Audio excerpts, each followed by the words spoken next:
and welcome to my channel. Thank you for joining me today. So I thought today I would give you my impressions of this book called Living Witchery, Beginner Witch Guide. So this is an Australian book. The chapters are all written by different people and it's edited by these people who I probably can't pronounce their names correctly, but Alexandra Tennant, Kim Fairminder and Sandra Greenhalgh.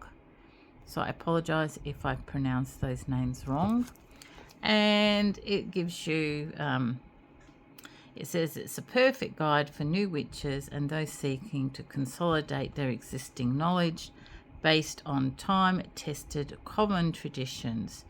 This edited volume includes a broad range of topics essential for the beginner witch.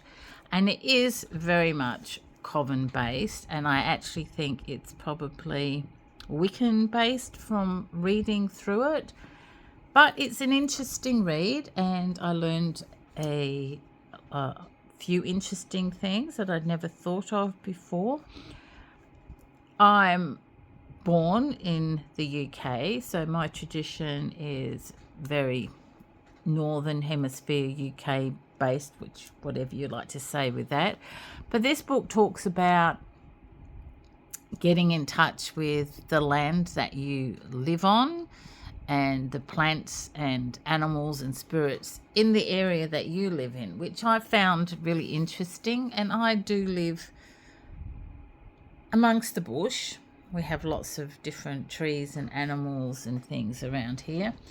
So that was good because I go wandering around now looking at things a bit differently, and I found that extremely interesting. Each chapter is written, I said that, by a different person. So there are, here we go, there are lots and lots of information. And some very basic things like colour correspondences, candle magic, how to dress a candle, how to do spell bottles, house protection spell bottles, spell boxes, which I'd never actually heard of until I saw a YouTube video by Kelly Maddox on spell boxes, which I found very interesting. So how to do charm bags, amulets and talismans, sweetening up spell, freezer spells, all this stuff on the covens. I actually didn't particularly, I skimmed through it because I've never been in a coven and it's not something that I'm actually that interested in. But it made an interesting read.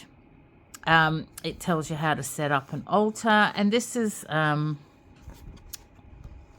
I just go to that page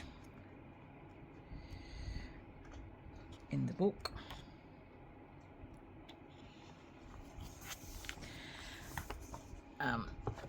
So it tells you about the altar cloth, the god and goddess candles, which makes me think that it's Wiccan based as well.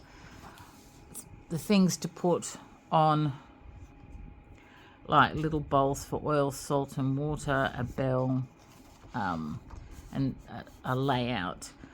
I used to do this. I don't anymore. I just set my altar up as I feel led to do.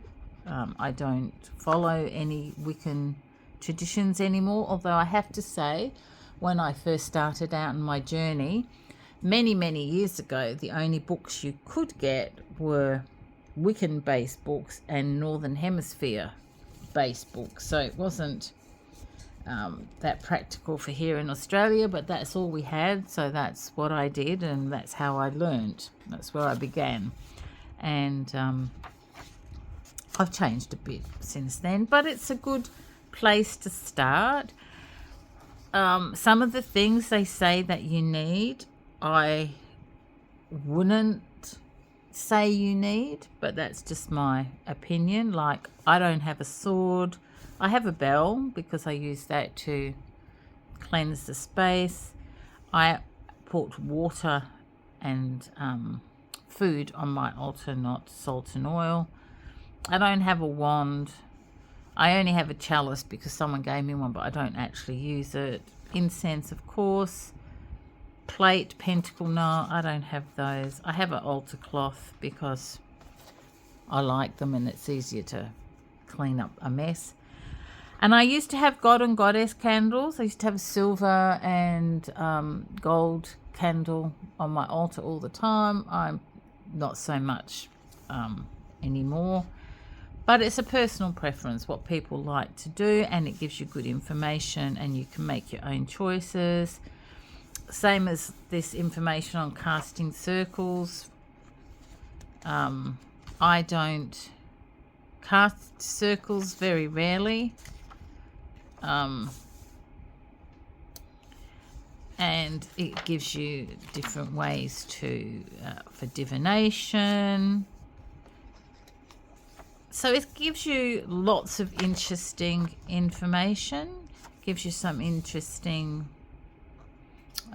information on different crystals, which is handy to have if you're just starting, because it's all in one book with crystals and earth magic, and gives you some spells or some oils to make that you might be interested in. And it gives you information like this, which is, very useful. It says, do not use spell bags when traveling overseas, as the herbs in the bag may appear to be illegal. Be aware that some fruits, barks, leaves or seeds are prohibited from taking across some state borders in Australia, which is true.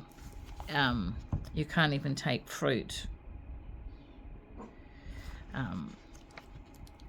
through some borders. Tells you how to seal mirrors and windows. Yeah, it gives you a lot of information in here. And I think it's like this with the Sabbats. It gives you information on the key points, what it is, when it is, activities. I think this Wheel of the Year, I think this book celebrates the Wheel of the Year the same as the Northern Hemisphere, if I remember correctly. When I used to celebrate all the Wheels of the Year, I used to do it with the seasons here in Australia, so the opposite of the Northern Hemisphere. But it gives you what they are.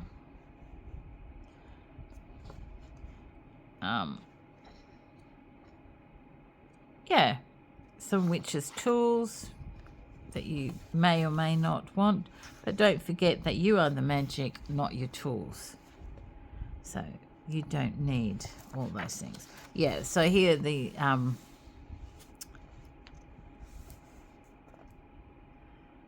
so it says many Australian witches prefer to switch north and south correspondences and cast their circle in anti-clockwise direction, so adjust the correspondings according to your preference. So in the so they do it differently. They do it the northern way. Their circle, not their Sabbats. I got that wrong. So I just changed that. So it's an interesting book. I don't agree with everything that's written in here. I agree with or find a lot of it thought-provoking and interesting. But like I said, it is coven-based. But if you're a beginner and you need some information, this is a good place to start. I would not be rushing out to buy everything that the book says to buy, like wands and chalices and heaps of crystals and things like that.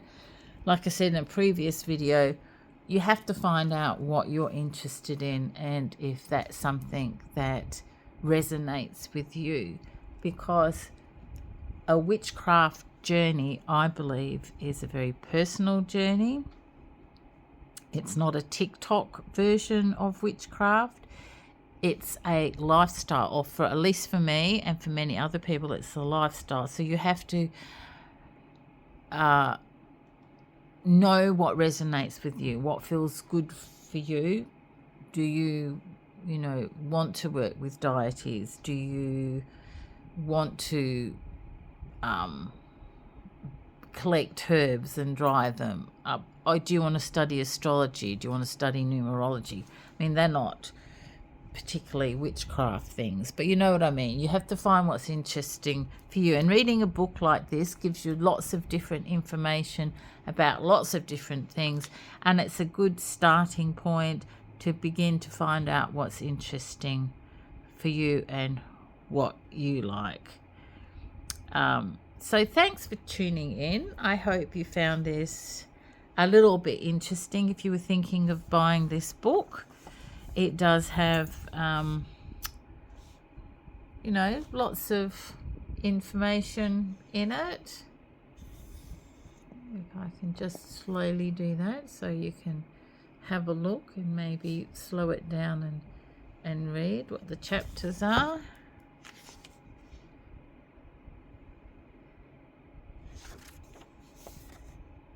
Yeah.